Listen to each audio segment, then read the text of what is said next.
Oui, CFNZ me demande un conseil de lecture pour réussir ses études en droit. Euh, Comme je le dis dans ma précédente vidéo, moi le conseil principal que je donne, c'est d'entretenir son goût pour la chose juridique, d'entretenir sa curiosité pour le monde du droit et les matières judiciaires. Et c'est ce qui va vous donner la motivation de poursuivre vos études, puisque vous verrez à quoi concrètement les enseignements que vous recevez servent.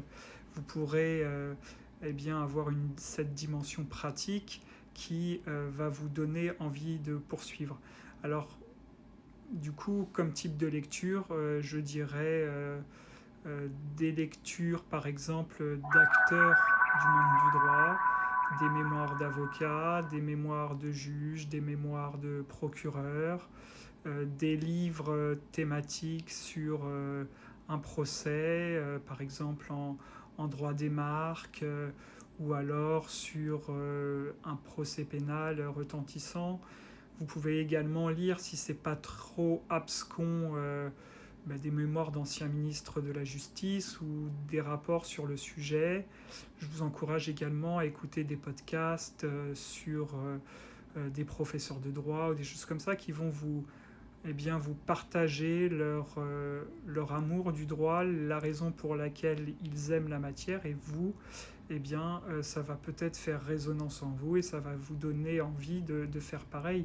Moi, je sais que euh, les premières années d'études ont été assez longues pour moi et j'ai commencé à aimer vraiment les matières à partir de la troisième année avec la matière liberté fondamentale, puisque là on avait une dimension plus concrète, et également en quatrième année où c'est grâce à un prof avocat qui nous racontait son quotidien de manière très concrète que j'ai eu envie d'exercer la profession. Voilà donc pour mes conseils sur ce point. N'hésitez pas bien évidemment à commenter si vous voulez poursuivre la discussion. Bonne journée à tous.